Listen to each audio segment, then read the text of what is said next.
Chapter 1. When animal droppings and garbage and spoiled straw are piled up in a great heap, the rotting and moiling give forth heat. Usually, no one gets close enough to notice because of the stench. But the girl noticed, and on that frosty night, burrowed deep into the warm, rotting muck, heedless of the smell. In any event, the dung heap probably smelled a little worse than everything else in her life. The food scraps scavenged from kitchen yards, the stables and sties she slept in when she could, and her own unwashed, unnourished, unloved, and unlovely body. End scene.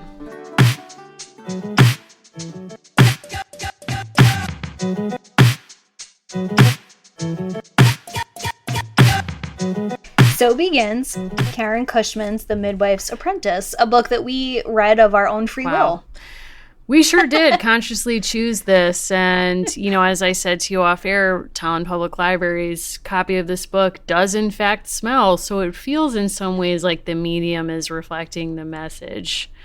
So I'm literally sitting with that over here. But welcome, everyone, to American Girls, the podcast. This is the show where we're reliving the American Girl series book by book. But not here on Patreon. We're doing pretty much whatever we want that we think is in the world of the show, including suggestions by all of you. Thank you so much. My name is Mary. I'm Allison, but I'm called Birdie. Okay, and I will go by Alyce for the remainder of this recording. Or Edward, like whatever feels right in the moment. Those are the names that have stayed with me from this book. But wow, what a read this was. Unlike you, Allison, and I want to hear your childhood thoughts. I know we have your notes from childhood with us today. I never read this book when I was a child. I thought I had, but I think I read her other book. So this was a fresh read for me, still feeling a lot of feelings about it, but I would love to kind of hear your thoughts. Like, what do you remember about this book, and did it live up to the hype? Loved it in the 1990s, loved it now. Okay. Learned that this book came out pretty much right at the perfect time. It got really big around 1995, 1996. Perfect time for me. This is the story of a young girl and kind of her becoming a midwife's apprentice, kind of coming into being what that means. A thing I love about this author is she famously wrote Catherine Called Birdie and basically said, I have enough leftover material of the medieval period that I'm going to throw something else together. And the book she throws together wins the Newbery Medal. She wins several prizes from the American Library Association and gets on basically every top list. And from there, she says, who's going to stop me? She hits on all of these other time periods and also teaches at a university that doesn't seem to be like 100% above board called John F. Kennedy University. Not going to question that because of the name of the university. You know how that is for me. Yeah. But, it's interesting that kind of like the subject of her book here, she, like a medieval midwife, does not need a license or a reason. No. And, she does set out and write about all kinds of different time periods. And I do like that in an interview from the period, she says, quote, the book took about 9 months to write, the same length of time it takes to make a child. Interesting, huh? I guess. Yeah. Yeah. I guess. I don't think that she gets held back by much. And I think when she started the storyboard, she was like, I can't think of a name for this protagonist. Not a problem. The name will come to me when it comes to the protagonist. And as the description tells us, we first meet the narrator of this book in a dung heap. And she is discovered by this woman named Jane, who is a midwife. For the first part of the book, this girl is referred to as Brat, and then she is called Beetle because she's found in a dung, but she eventually calls herself Alyce, which is very lovely. Yeah, and as I said to you off here, this book, the intro to the book, has what I'll call like an eccentric job interview process of basically Jane comes into town and is like, you're sleeping in a dung heap. Interesting. You're smart enough to know that it holds warmth better than, sleeping somewhere else like a barn or in some straw. So she's like, you're the one I want. I'm tapping you. And, they have sort of a combative relationship from the start. And sort of one of the through lines of the book is sort of charting how the person we will know as Alyce kind of is in relationship to this person who is a mentor to her, and how that person is in relationship to Alyce. Like, are they threatened by each other? How can they coexist? How can Jane share her knowledge of midwifery without seeing Alyce as a potential rival?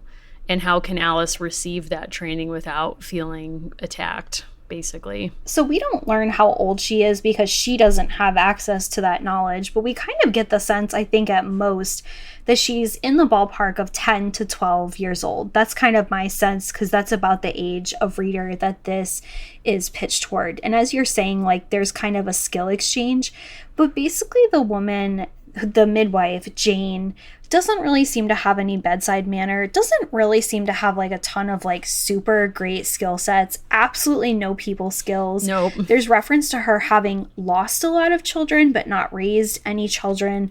We learn later she's having an affair with someone in the community, and that's the first time she's happy and they have enough to eat. That's about what we learn about Jane Sharp. This Jane Sharp is like either the Meredith Grey or the Christina Yang of medieval midwifery. Like, she herself is like, I don't want a child. I have not had one that we've met in this book. And like you're saying, she's kind of having her own. Fascinating to me that in a children's book, an affair is presented somewhat frankly and without real judgment from the main character who's seeing it. And it could be because she doesn't understand it, but it's like, it's interesting that Karen was like, you know what, I'm throwing this in here. Why not? Yeah, Karen is not much of a Karen in the colloquial sense of the time that we live in. Karen also just kind of presumes that everyone in this world is like slightly dirty, slightly desperate. There's births happening more or less all the time. You get what you get. You don't complain. You don't kind of strive for more. And yet one of the most lively characters in this book is an orange cat who, like, in a moment of kind of like becoming a better person, I think Alyce, aka Beetle, aka Brat, is like, me and you, cat, are gonna work together for your name. Yes. And not surprisingly, this is how you end up with a cat named Purr. Who is a like, that's kind of character. Where you're always gonna land. It's where you're gonna land. But I really like this sense that the degree to which like naming is a part of the plot of this book, both for the main character and the cat, who maybe could be a main character. Which is like, you know, what does it mean to get a name if you don't have one, or like to really think about your relationship to your own name?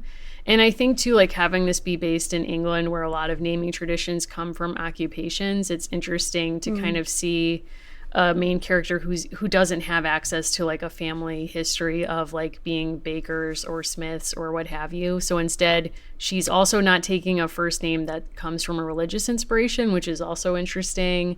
It's really just on the fly. She hears someone say that name, or like mistakes her for someone named Alyce, and is like, oh, like, I like how having a name makes me feel, or like being someone who has an identity, and kind of takes that on. I think rereading this book also explains why when I was like a very young child and I would sit on big rocks or play in the woods and I would like crush up berries, or I would like use sticks to stir up like a stew or something, it was like, I'm doing something. Because Alyce really doesn't have a lot of training, but it does not hold her back from assisting with a complex, nearly fatal birth at probably age 10. And I think that, like, in my own way, reading this kind of book, I was like, we are doing something. Like, we are on the path. Yes, it does fill you with a sense of importance. Like, is her internship going well? Does she actually show promise in this area? Not really, but she's been, because she has proximity and access, she's like, okay, got it. Like, there's that first time when the midwife is MIA and she has to attend to a birth kind of even momentarily by herself. And it's like, I would be running for the hills. Like, there was no one you want less in your corner than me helping deliver your baby with no experience. But not Alyce. Alyce is like, okay, got it. What do I have in my Rolodex? Like, what have I seen Jane do? And then sort of like parrots that. But there's not a lot of fear that we see.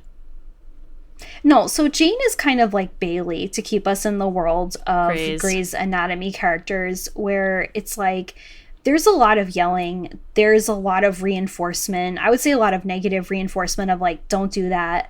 There's also just kind of a lot of like supplying of treats. Like, what it seems to me, Jane Sharp basically comes in with a lot of liquid, a lot of screaming, a lot of threats and taunts that she will leave at any time. And let's be real, like, if you don't pay up or you don't follow her program, she will actually leave you to die, and will tell you that. She will follow up on that threat. And also, like, not for nothing, but she's like, listen, if I get someone who's going to pay me silver right now, and you're telling me you're going to give me meat or something and I'm going to be paid in kind, not interested. I will be kicking you to the curb. I will be leaving my intern behind who may or may not kill you and not understand what's going on. But there's a lot of like, yeah, like she makes people tea, like she's giving them like, you know, different liquids and drinks, as you say. And sometimes she's like, oh, like rubbing your back, like you're doing great, some positive reinforcement. That's rare.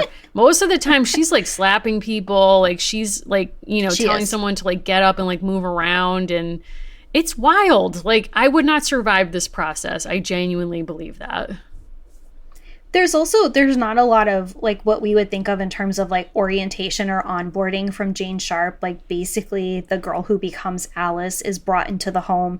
She's expected to acclimate pretty much immediately. And she's so grateful for having a place to sleep. She's so grateful that she has something to eat. And something I really like about her as a character is she's extremely perceptive of the fact that the people who are bullying her are like jealous of something about her, or like they feel antagonized by her in some way. And she's both sort of like constantly on a quest to get her next meal, and also like, it's me and Purr. Yeah. I mean, yeah, it's interesting because it's like this book is about tangentially like her finding her passion for being a midwife. Like by the end, she realizes she actually has a lot of choices, opposite of the start of the book. And the thing that she realizes is, I don't want any of this. I actually want to be a midwife. I'm going to go back and be an apprentice. But it's interesting because it's also like what we're watching is her self-possession as a person. Like, what does it mean to be a person? We see her like in the way a child does, like play acting through adulthood, or like performing these different things, including like imagining a connection to a child she's not related to. And he imagines her as the sibling, and she's like, okay, I'll roll with this. And you see her just like trying on different hats. Like what might my life be like, which is interesting for a person with very little options. So it you know, I can kind of understand like how a young person would read this and sort of be excited by it, because you see a person who's sort of taking ownership of trying out different things they're interested in without shame. She also, I think if you read this in the 90s or early 2000s, Alyce is not hemmed in by soccer practice. Alyce does not have to go to a Girl Scout meeting. Alyce does not have homework. Alyce, there's a really like funny line in this book that gets at how some of the knowledge transfer is actually happening between Jane and Alyce. And the reality is that it's happening pretty much begrudgingly and by chance. And part of how we learn this is Alyce saying like, we don't label anything because neither of us can read anyway. Yeah. Like that's actually not important. And she kind of just sort of catches her boss essentially doing something or interacting. And one of, I think, the most like powerful moments in the book is when she actually leaves. We can talk about why she leaves. And then she interacts with a person who's writing in a book, and he's writing a book. And she is so completely awestruck by this. And I think it's something that this book does really well about the medieval period. Like to this point, this hasn't really been a thing that she has longed for. And then she sees it happening and she's fascinated, and it feels like magic. And she's like so excited by watching this man write out what we learn is an encyclopedia. And basically like classic, he's like, I just know everything, so it's fine. Yeah, he's like the classic mansplainer who's hanging out. I mean, he's like Wikipedia as a person if all the editors were men. But, you know, it's interesting because it's like this book imagines a world where expertise is either knowledge or experience, but never like usually both, or like knowledge you would get from classical education or experience of the world. And Jane is like classic total experience. Like she doesn't label anything because she can't read it anyway. And what's interesting is she protects her expertise by limiting Alyce's exposure to it. So there's a moment in the beginning when she goes to the first labor and she makes Alyce stay outside, and she like slaps her and is like, you stay out here. And it's not because like when you first read it, you're like, oh, it's like she's trying to protect Alyce from something. That's like, no, this lady does not care at all what Alyce gets exposed to. She's trying to protect her expertise. Like she doesn't want Alyce to pick up too much too soon, because then she might be a competitor, even though she's like, what, 10 or 11 years old or something. But compared to Johnny Tremaine, this girl is the best apprentice of all time. I mean, that's not saying much, but yes. No.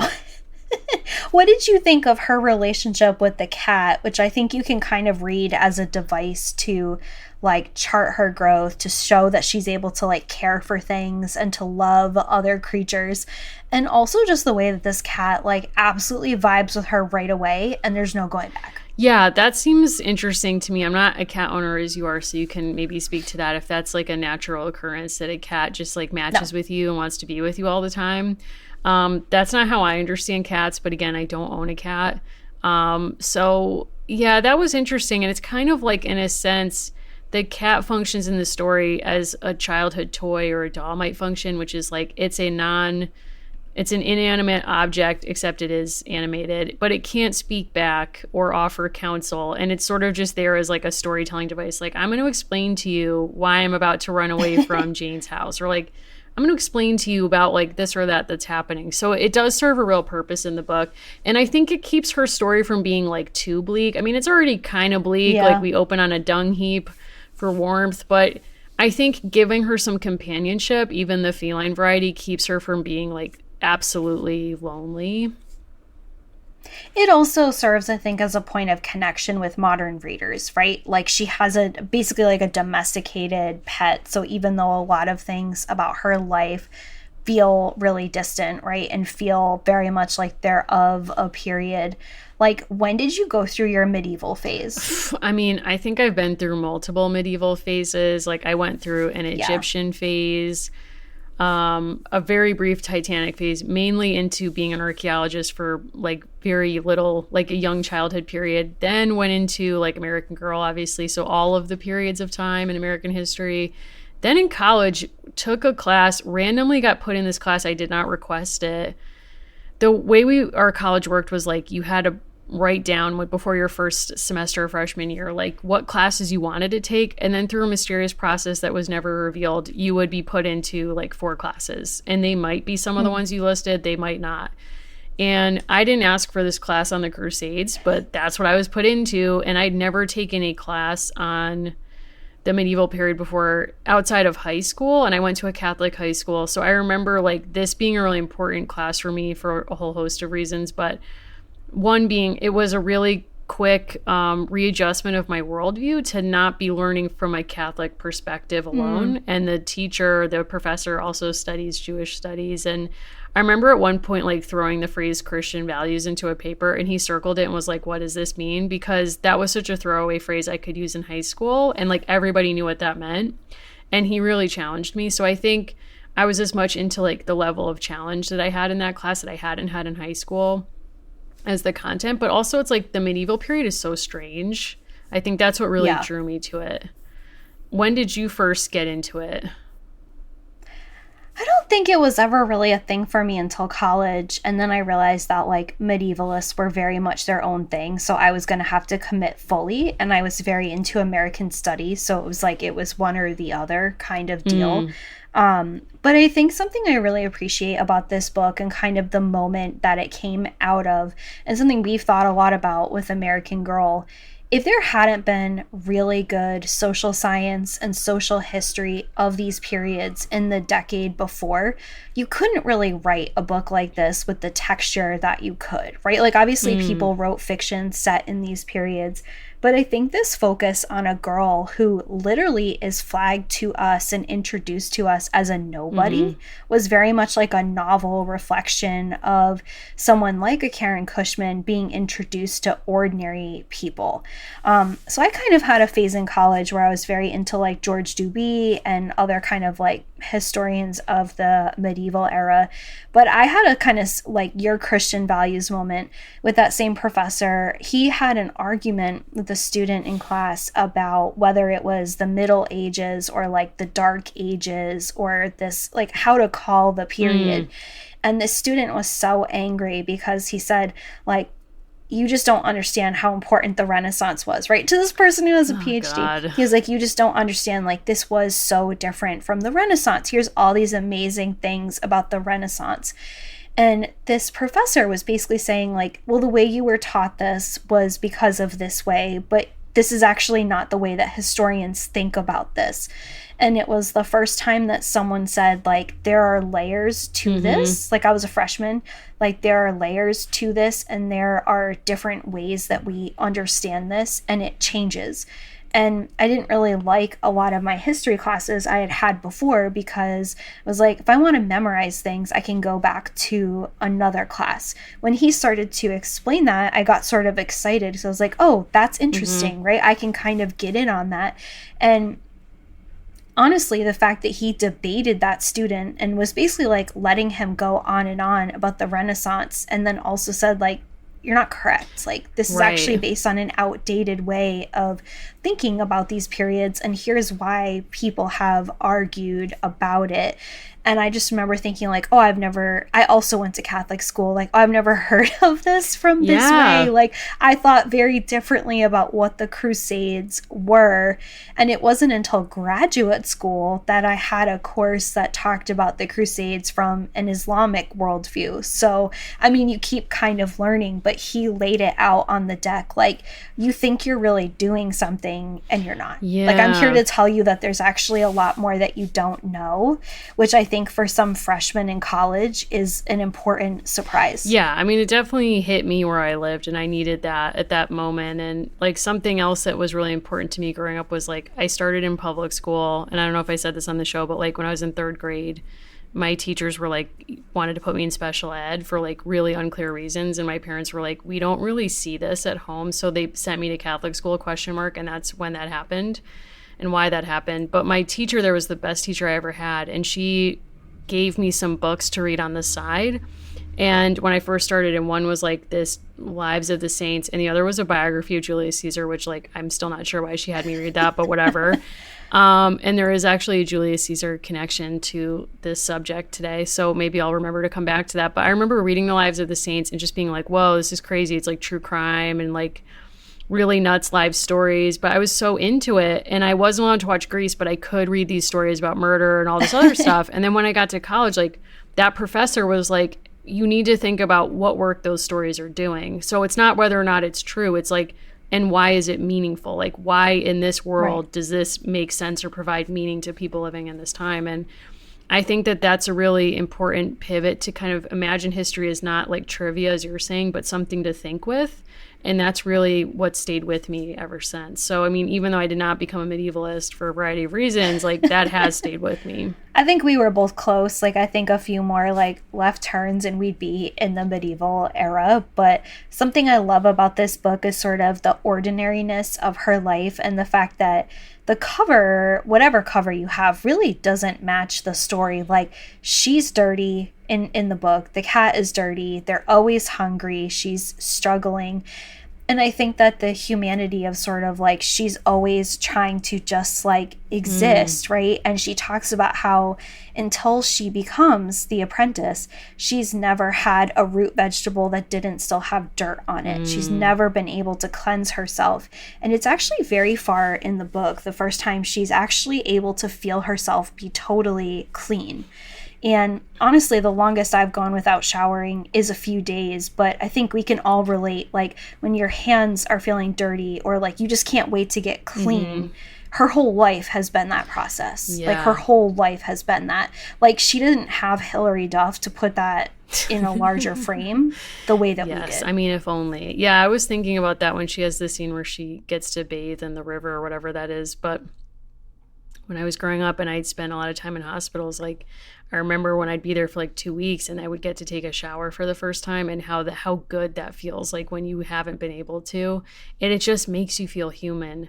And I think that's why, like, this conversation about like hygiene and all these other things that we've been talking about on the main show with Cecile and Mary Grace, and conversations about disease linked to hygiene, it's like, that's why this is so meaningful in so many ways. It's like hygiene has such a direct relationship to humanity and a sense of dignity. And I think, like, this whole book, it actually is really moving to see her, like, get to take a bath and just feel like a person, like, to have people treat her with respect, even at that inn where the, you know, mansplainer, well, actually encyclopedia writer is. I mean, he takes her seriously. And I think there's something to that's his meaning, as much as sharing his encyclopedia and words with her. So we have this kind of crisis that comes up in the book that really drives the plot forward, where there is a moment where Alyce is expected to step up in a very particular way. And like Jane's ideal employee is a mind reader, as well as like a doer of all the menial tasks. And part of like what develops as a rift between them and why Alyce runs away and finds herself at the inn is she essentially gets scared. She gets scared in a really difficult situation, runs away from working with Jane, and then overhears Jane talking with the gentleman writing the encyclopedia about her disappointment that Alyce so readily gave up. And it's kind of like this very interesting dynamic between them. But I appreciate that in a lot of ways. Like the book doesn't really flinch. It's not like this was her first day seeing something difficult. She helps to birth twins. She's helping out with animals. Like this girl is all over the place while still keeping the house tidy and taking care of food and this cat and everything else. But there's this crisis moment and she is really panicked and she leaves. And you feel, I think, like how acutely she has really no one except the cat to kind of bounce ideas off of. Yeah, I mean, that moment was really striking to me because you're just like, whoa, your whole life is super precarious. Like, you're one bad labor situation away from being unhoused, like having no food, knowing nobody. It's interesting because it's like, it does make me curious about her origin story where it's like, where did you come from? And does truly no one in this community remember any of your parents or your family members? Or because that's kind of a question mark to me, is like people weren't traveling that far from where they were born in this period. So part of me is like, okay, but where did you come from? Right. And so, but you know, when she runs away, it's like, this is a person who successfully delivered 2 twin calves. She helped 1 human birth. And then there's a complication in another birth and she kind of flips out when she doesn't know what to do because she's not been taught any of that. She's like thrown outside during most labors. And I'm just like, man, this poor kid. Like it reminded me of All Creatures Great and Small, which is on PBS, which I've watched about like a veterinarian in 1930s Scotland or England. And, you know, it's like this guy's a professional vet and his issue is that like all these farmers are like, but you have no experience. Like, yeah, you have knowledge, but you have no experience. And I'm like, this girl has neither. Like, that's wild. And like no support system. No, and I think part of what they're also showing is it's not as if there is a university with a 6-year fast track program that she could attend and she's choosing not to. Like, this is kind of her best opportunity. And I really actually like that as a young person, and especially a young girl, you know, a lot of people go into a profession maybe because it's the only thing they know. She has this exposure to seeing midwifery, and she actually has to leave it and decide if it's what she wants to do. And it's when she leaves and she works as kind of an assistant to the innkeeper that she learns for the first time that she's really valuable. Yeah. Like she learns just how good of a worker she is, that it's not just out of desperation, that she's kind of an asset to the team. The encyclopedia writer, I think that is kind of a brilliant character because he validates her and he validates the midwife's knowledge by writing down what she has to say. Also, I kind of feel like there's an implication I never got as a younger person that like part of why the midwife is in the game is she's active with a lot of people in the community and she's like, I know how to regulate the menses, if you know what I'm saying. Ooh. I feel like that's heavily implied in this book. Yeah, like when they're talking about how her like extreme command of herbal cures for all kinds of stuff, I was thinking like, and where's the birth control in this? Or like, where's, you know, that kind of conversation. So it does feel like that's definitely part of what she's bringing to the table. It would be interesting to know if that gets written down and put in the encyclopedia. Like if we hadn't heard that part of the conversation, but like, is that going to make it into the book?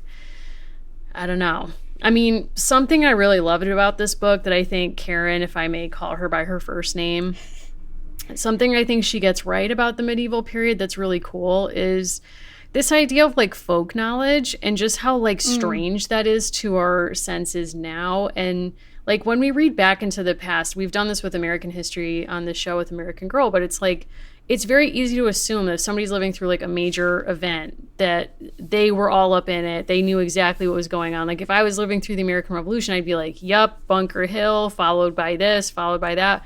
When really for a lot of people, they were like, I don't know, I was like milking the cows at the time. Like I wasn't following that.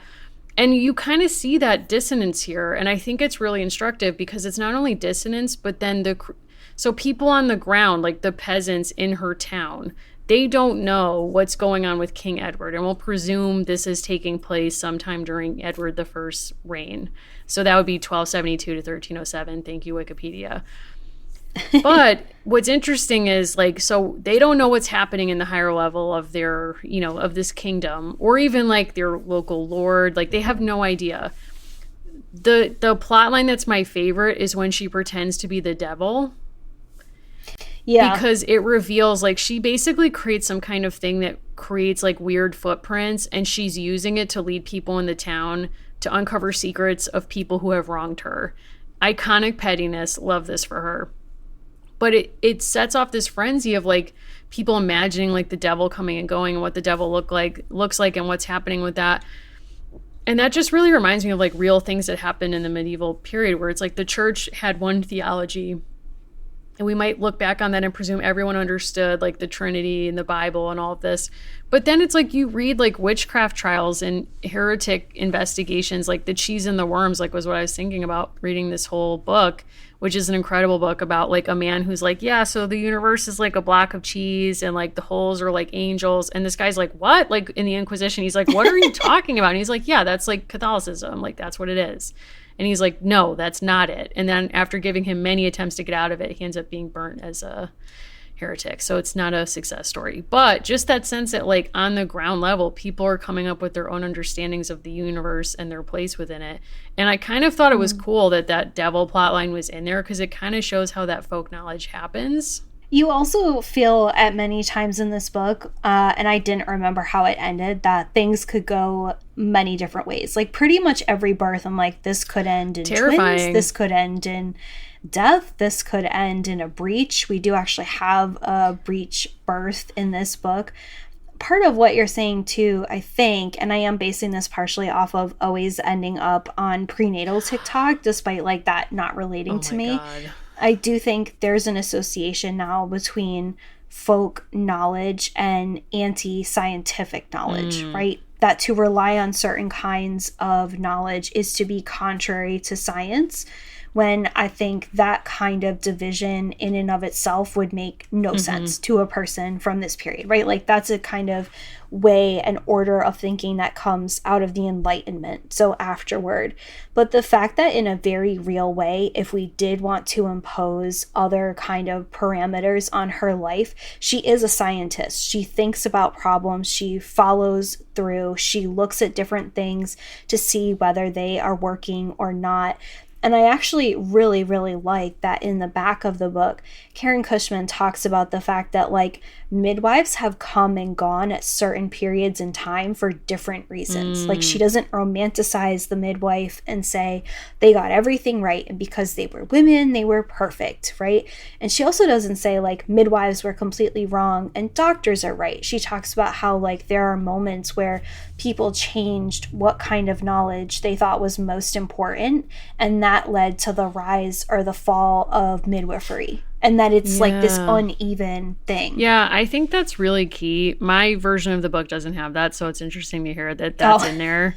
But that's really cool because in the history of medicine, like, midwifery is a really interesting topic to think with in terms of speaking back to, like, received notions of narratives of progress, especially in medicine where people are like, well, obviously, like, we have penicillin now, so it's all better. Because as you're saying, like, midwifery has come and gone. Like, they're not saints, they're not sinners. Like, it's just a different form of knowledge. And I actually think when Jane meets the encyclopedia writer, it's like two scientists meeting each other because he's categorizing knowledge, which is how I understand the definition of science. And she has her own categories of knowledge. They're just not written down. So she's, like, sharing them verbally. And I think that's really interesting, but it also kind of reminds me, like, I was doing some reading about medieval midwifery, which was honestly terrifying. First, I flashed back to listeners of this show telling me to watch Call the Midwife, which I've seen exactly one episode of. And it's been heavily recommended to me. I will return to it, but I just have to be candid. Like, this scene of the birth was so graphic. I was like, I'm really freaked out. I don't know why it freaks me out so much, but it did. But at the same time, it's like, even in that period of like the early 20th century, like the post World War II even era, it's later than that. It's like their authority. There's a perception of like, well, they're not doctors, but they have this like real training and expertise. And yet they are constantly positioned against physicians. And that dichotomy is like centuries old. Something that's now being debated again is like, what kind of space should a woman have a baby in? And there's like this first scene in this book where it's like, we threw her on some straw and like, you know, she's in her bedroom like area in the house and she's having the baby. And in some reading I was doing, they were saying that in elite homes, they would decorate the room almost as a kind of womb to like welcome the baby out to, and like literally put jewels down there to kind of like help with pain management ? But also like try to like open cupboards and in cabinets and things to like mirror like wanting to open or like to invite the baby out. And it's interesting because like in the 70s there was a similar move to maternity wards to like design them to be more not like womb like, but kind of like to be warmer and more maternal. And now there's the move to make maternity wards like look like your house in some ways, like it's like a suite, or you know, it's like supposed to be homier than a very like the scene in Mad Men when she has the twilight sleep, and it's like this is a very clinical space. It's like a move away from that. So it's weird to see something that's like 500 or more years ago like coming back into fashion, I guess. Yeah, there's so many times where I'm basically just nervous for everyone involved, because I don't, it's not questioning the validity of the midwife's knowledge. It's kind of the lack of communication between Jane and others, where Jane is like, I've got it. No one else needs to worry about what's going on. A lot of her bedside manner is making you drink. Yes. Or being like, get on your hands and knees. Like she's constantly making people do gymnastics. She's like, okay, get on your back, put your feet up, get on your knees, like roll around. It's like, oh my God. But I did read that was a real technique in the period, and they would even have women, like they would produce a rope and be like, pull this rope, like get pulling this rope. Like if the baby wasn't coming out, they're like, we're bringing the rope out. Or they would sit the mom on a stool. Like, I guess like a lot of, so that was based on, I guess, real events. This is what I imagine a Peloton class gone wrong God. would feel like a Peloton class that went like way the wrong direction has Jane Sharp at the lead, and people are forced to endure like physical circumstances beyond, like, I'll be honest, if I was having one of the most intense medical events of my life and Jane shows up and she's screaming at me to drink, and there's a 10-year-old who's never bathed with a cat, I'm not really sure that feel boosts safe. my confidence. Don't feel safe. That doesn't really. Oh my God. Now, what do you make of the friend that kind of comes into this? Because she does make a human friend named Will, and he kind of takes like a very different journey. I wasn't really sure what to make of him, because he's introduced as like a group of boys who bully her, and then she like saves him, and then he kind of changes his mind. He's sort of nice to her, and then it's like, is he meant to be like a crush? I don't know. I think he's meant to be partially a path not taken, because he ends up in a more secure but maybe less interesting position. Like he finds work and a place on a manor where he's part of a community. And I think where this book goes is like, Jane is not great company, but she's the best company for Alyce. And Alyce has to kind of like come around to that. Yeah, or it's like she has the thing that Alyce wants, which is knowledge of how to be a midwife. So I don't know if she's like personally enamored of Jane, but she kind of trusts her. Like, well, she's not giving me any false flattery, so whatever she says to me or about me is real. Like, I think it changes things for her when she hears Jane say, I was really surprised that she left, just because she couldn't admit if she made a mistake. Like, I need someone who can kind of admit if they didn't know something or if they make a mistake and kind of move on from it. And that was interesting, because it was like, oh, like she said something too that was like, well, she was smart enough, or something, like a halfway compliment. And Alyce was like, ooh, like she said I was smart. And it's because she didn't know that Alyce was listening. Although I think we can kind of imagine maybe she did, obviously. But then she was like, okay, well, she wasn't lying because she didn't know I was listening. So she must be telling the truth. honestly, one of my favorite parts in the book is when Will asks her, why did you run? And he wants to know, like, what was actually happening. And there's quite a few times in the book where we get Alyce's internal monologue in terms of what she thinks about saying.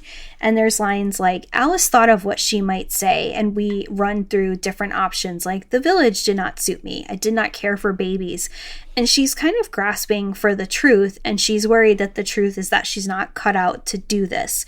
And while she's kind of ruminating on this, he kind of cuts in and he says, just because you don't know everything, don't mean you know nothing. I was like, that's a really cool message for a young reader who's maybe feeling discouraged about something where the stakes are very different. And I think that's like a very cool message even now to say, like, you can be a novice and be learning and still be responsible and continue learning, and you don't need to like throw the whole thing away just because you did have this like legitimately bad incident where you didn't feel right about it. But like, what a cool thing to put in the mouth of this boy to say to her. Like, I think that was kind of an unexpected moment for me as a reader, and as an adult, a thing that I like loved that they made happen. Yeah, I really like that, because I think people are afraid to admit when they don't know something kind of at any age. And I think he kind of made her feel safe to own that, or to feel that in that moment, and share with him like the truth of why she ran away. And, you know, it's such a nice thought to think about, like a young person reading this book, and maybe a conversation with the parent or the adult reading it with them about, you know, like that being okay. I kept thinking actually in that moment of the Josefina shame moment. And it's like, you know, that was written after this. And to me, that was like a step backwards in terms of demystifying or not putting shame around certain things that kids end up feeling shame for. Yeah, and just what a cool concept too, to have this like young woman learning from an older woman. It did also kind of remind me of Witch of Blackbird Pond, where it's like, there's this cranky lady who knows how stuff goes down. Like, will she let you in? And the way that the book ends is we have this reunion between Jane and Alyce. And initially, Jane turns her away again, and Alyce kind of has this moment where she has to decide. It made me think of Love Actually, where the man comes to the door and Keira Knightley answers, and he's like, just because it's Christmas. And he's like, I will always love you. Except Jane is like very ready to slam the door in her face. Like, Jane has no problem playing hard to get, which I think is why she gets all the men in the community, and like closes the door. And then Alyce pushes herself in, and we're left kind of on this cliff note where there's no conversation between the two of them, but we're left to assume that like Alyce has found her way home, like that Alyce is accepted. It was a very cool ending. Like, I think I would have been disappointed if Jane was like, welcome back, like, keep up the good work, sweetie. Like, I don't think that would have played with how the rest of the book evolves. Well, and to me, like, the ending message is like, if you're willing to be humble, like, that's the place where true knowledge starts. Because just before that scene, she delivers a baby to a very elite family. And now that's truly the most incredulous moment. It was when this lady rolls up. Okay, yeah, fair. And it's like he's there, like this lord or whatever his rank is, and his wife and like their whole crew.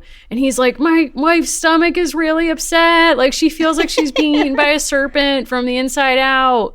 And like Alyce takes one look at her and is like, yeah, you're in labor. You're having a baby. They're like, nope, can't be it. No. That's not it.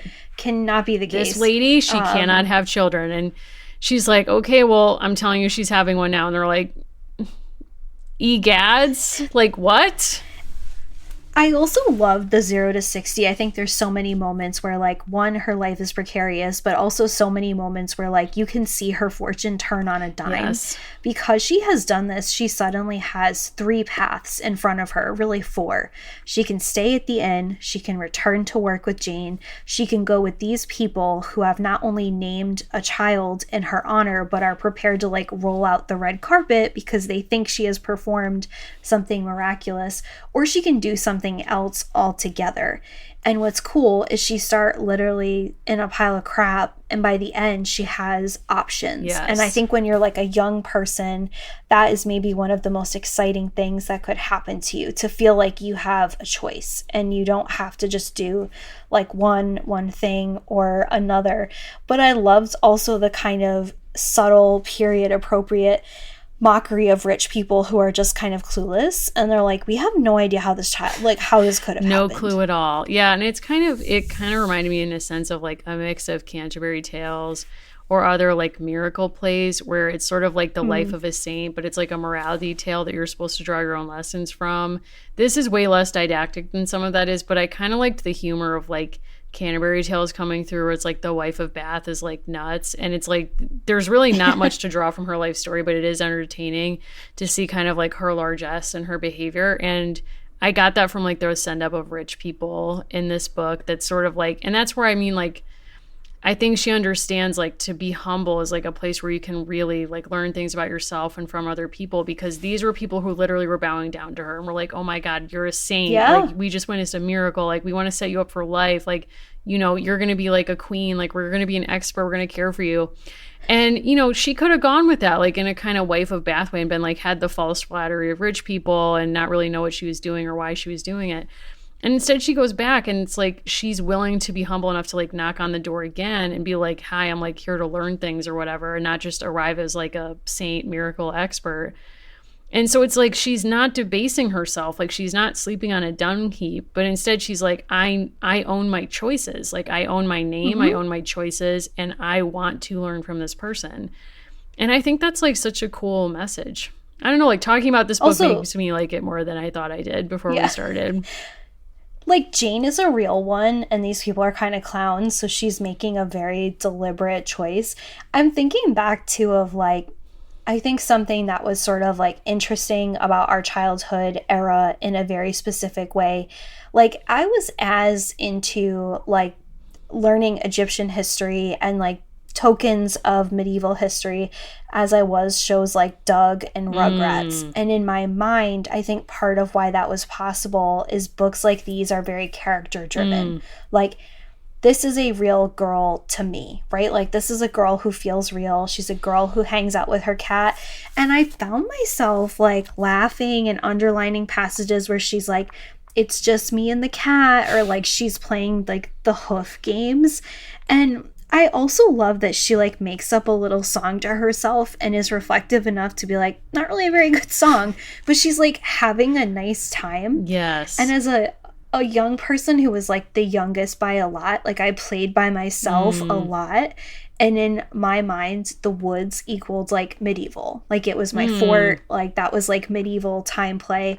And I'm like, I kind of get what she has going on here. Like, she kind of makes some of her own fun, because like literally no one else is there to do it for her. Like, the cat is a limited companion, I would say.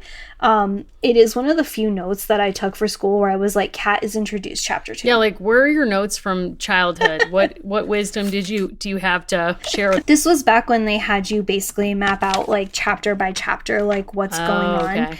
So I wrote out the main characters: Alyce, Kat, Edward, Janet and husband, Jane, and then I put sharp in quotes. I'm not like really sure why. The midwife.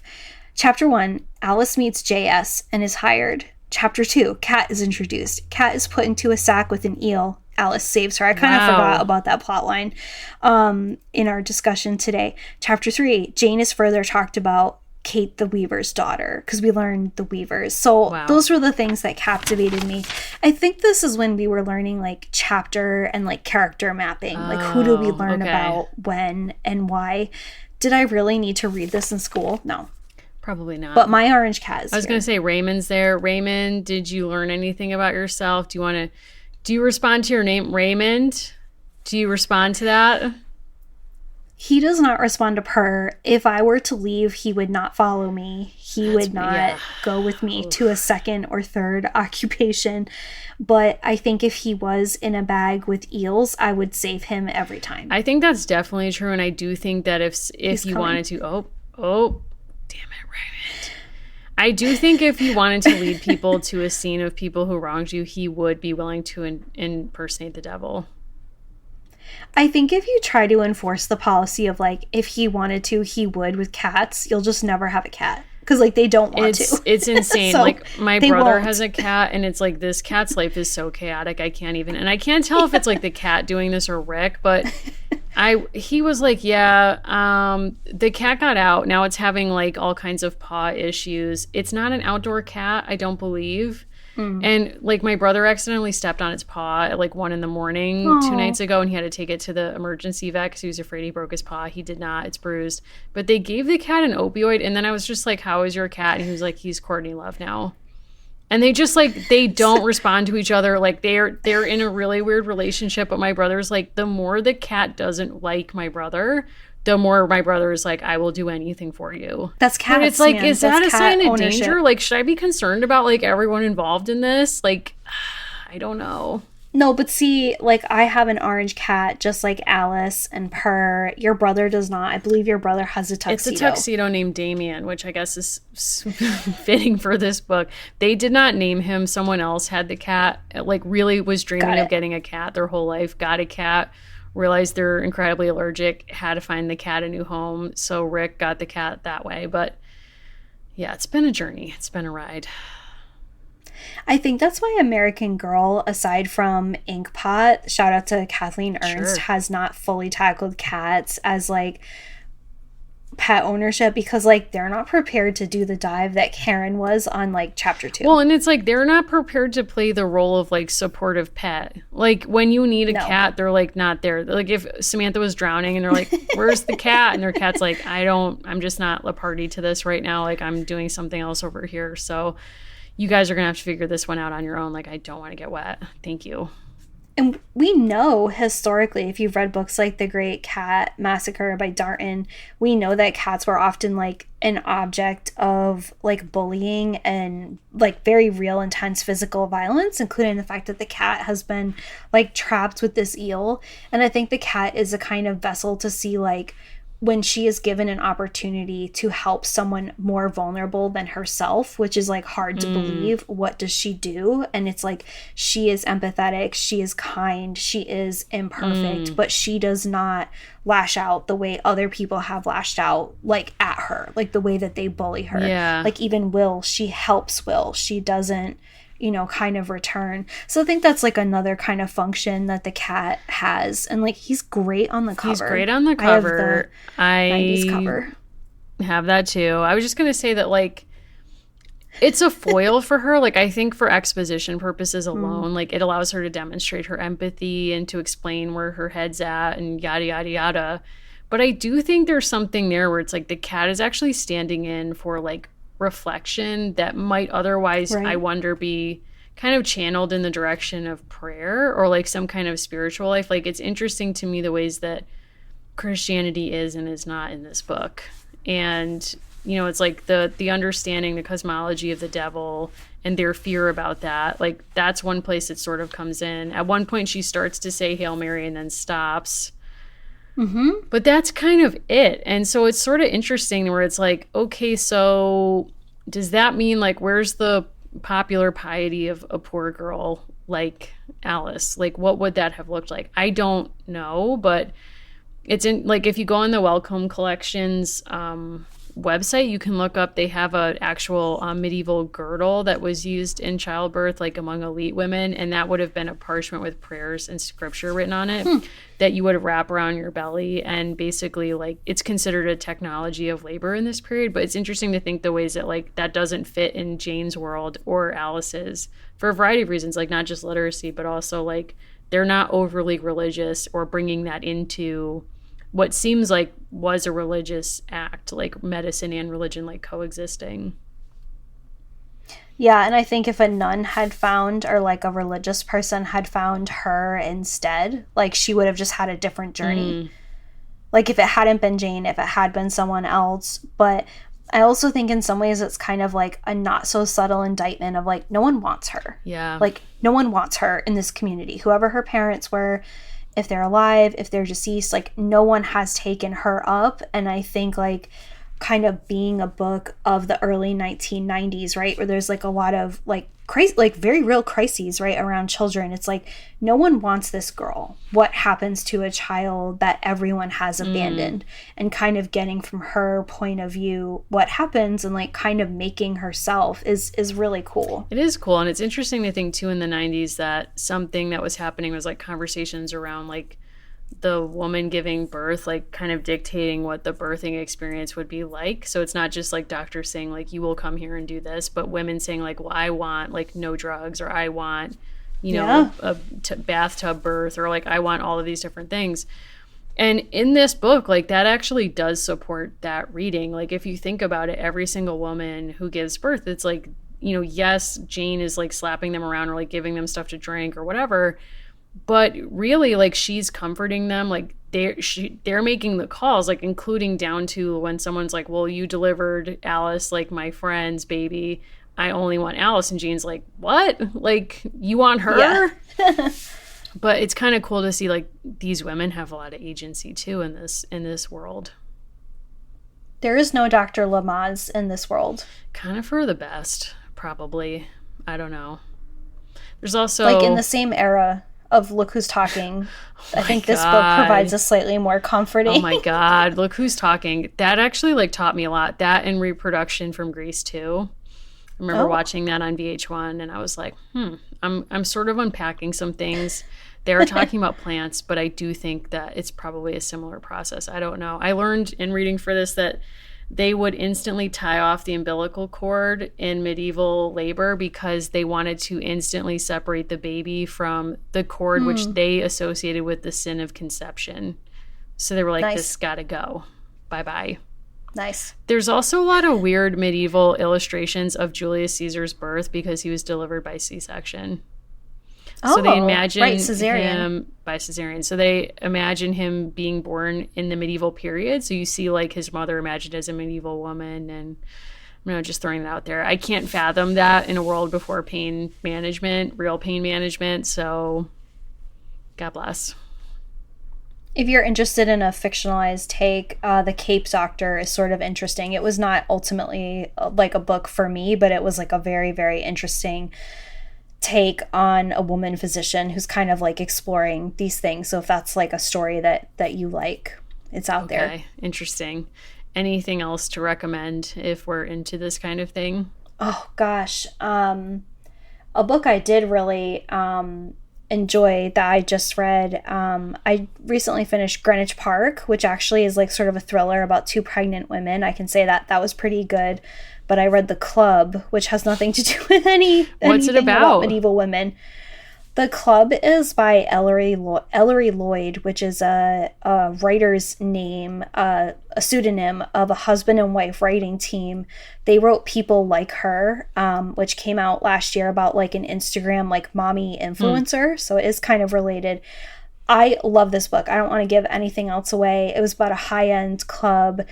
You know, Greenwich Park was like a very interesting thriller, but it was like filled with a lot of tension about these two women, and it's paced across a 40-week pregnancy. Very stressful to read.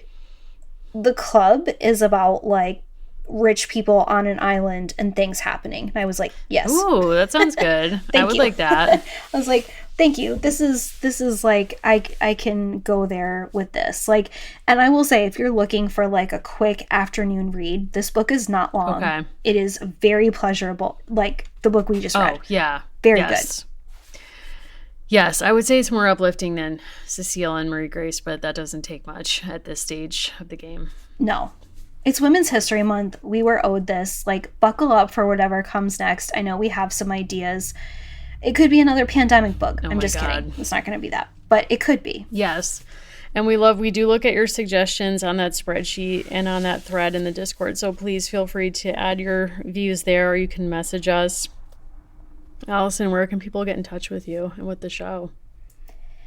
They can find me at Alyce, aka Beetle, aka Brat, at Instagram.com. No, I'm just kidding. On Twitter, I'm Allison Horrocks. I'm also there on Instagram. If you've found us, if you've gotten this far, you probably know where to follow the show. But where do you want to be followed? in or out of the dung heap? I was going to say, you can find me clinging to a dung heap on Instagram at Mimi Mahoney or on Twitter at Mary Mahoney123. And before anyone messages me, I will give Call the Midwife another chance at some point. I'm just saying it's too stressful right now, so I'm hitting pause on that, but I will circle back. That is completely valid. Okay. All right. Safe space. I haven't watched it either. My mother loves it. It is not for me at this time, although I have heard that it is many people's like safe show. My safe show is Forensic Files. Wow. I can't go there. Dateline, or wait, Unsolved Mysteries, but not the new one. 48 Hours, all of it. Like, I don't have a safe show. I'm not in a safe space. That's not true. All right. Well, thank you, everyone. We'll see you on the next episode. Really appreciate all your support. Thank you.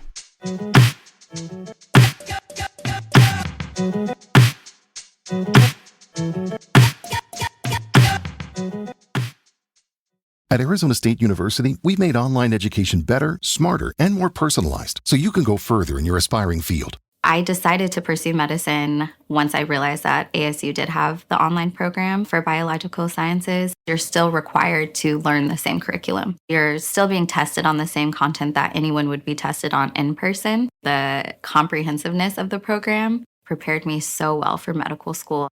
Explore over 350 plus programs at asuonline.asu.edu.